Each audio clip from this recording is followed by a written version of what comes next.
Boa tarde. Hoje vamos apresentar um dos seminários sobre os temas mais importantes da história política e jurídica do Brasil, as Constituições Federais de 1937, 46 e 67.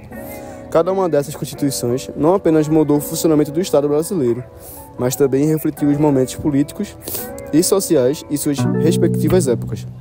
Nosso objetivo é fazer uma análise detalhada de como essas três constituições se conectam com o contexto histórico, quais foram suas principais características e como elas influenciam o Brasil até hoje.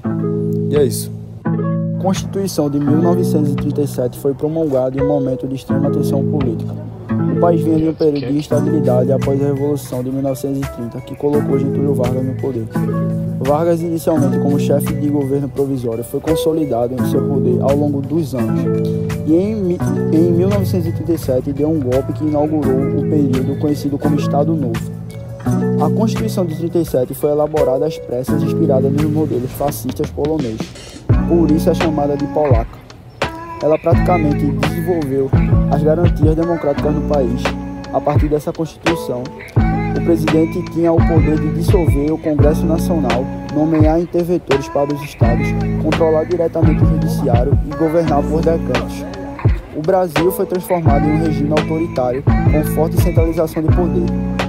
Foi um texto constitucional que também criou a censura à imprensa e proibia a formação de partidos políticos, o que acabou com qualquer possibilidade de oposição organizada.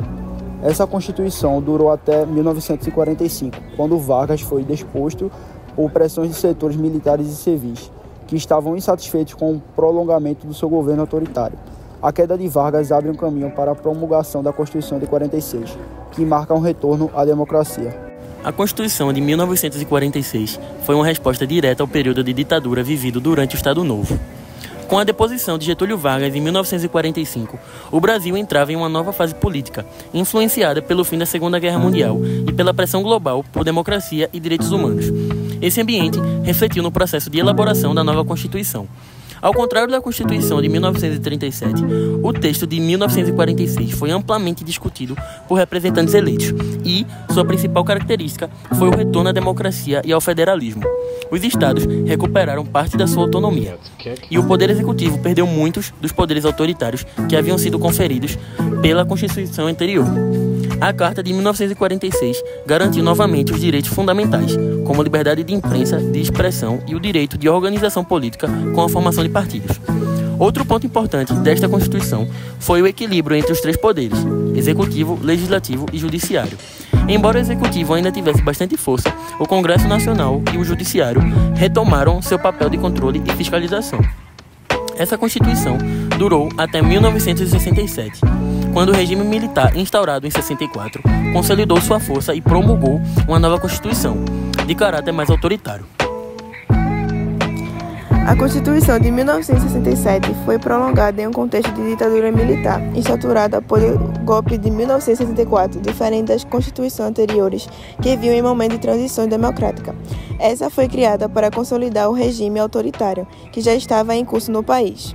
Os militares, que já governavam de forma provisória desde o golpe, sentiram a necessidade de legitimar o seu poder por meio de uma nova Carta Magna.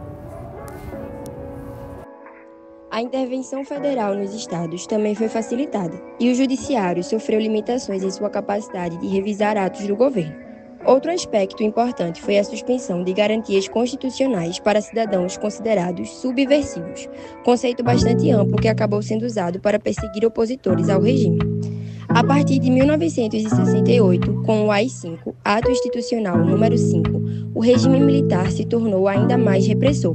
E mesmo as liberdades que haviam sido deixadas na Constituição de 1967 foram suprimidas. O Congresso foi fechado temporariamente e a censura à imprensa e às manifestações culturais e políticas tornou-se rotina. Essa Constituição ficou em vigor até a promulgação da atual Constituição de 1988, que finalmente restaurou a democracia no Brasil. Como vimos, cada uma dessas constituições refletem um momento muito específico da política brasileira.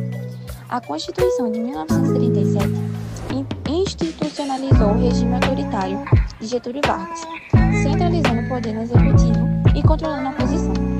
Já a Constituição de 1946 marcou uma tentativa de volta à democracia, com mais garantias individuais e uma maior distribuição do poder entre o Estado e a União. Contudo, essa democracia foi interrompida pelo golpe militar de 1964, que resultou na Constituição de 1967, consolidando o poder militar e restringindo liberdades civis. Se formos analisar as três constituições em conjunto, podemos perceber um ciclo de autoritarismo e democracia no Brasil. A Constituição de 1937 iniciou um regime ditatorial que foi derrubado em 1945, mas que, pouco mais de 2 décadas depois, voltaria com força com um regime militar e a sua Constituição de 1967. É interessante observar como o texto constitucional sempre foi moldado para refletir os interesses daqueles que estavam no poder, seja para reforçar um regime autoritário, como em 1937 e 1967, seja para tentar reconstruir a democracia, como em 1946. Para entendermos melhor essa evolução, trazemos uma linha do tempo que vai nos ajudar a visualizar as mudanças e transições entre as três constituições, começando em 1937, com o golpe de Vargas e o início do Estado Novo, até 1945, quando a deposição de Vargas marcou o fim desse regime. Em 1946, temos a promulgação da nova Constituição, que durou até o golpe militar de 1964. Em 1967, o regime militar consolidou seu poder com uma nova Constituição. Esses marcos são fundamentais para entendermos como o Brasil oscilou entre a democracia e o autoritarismo durante o século XX.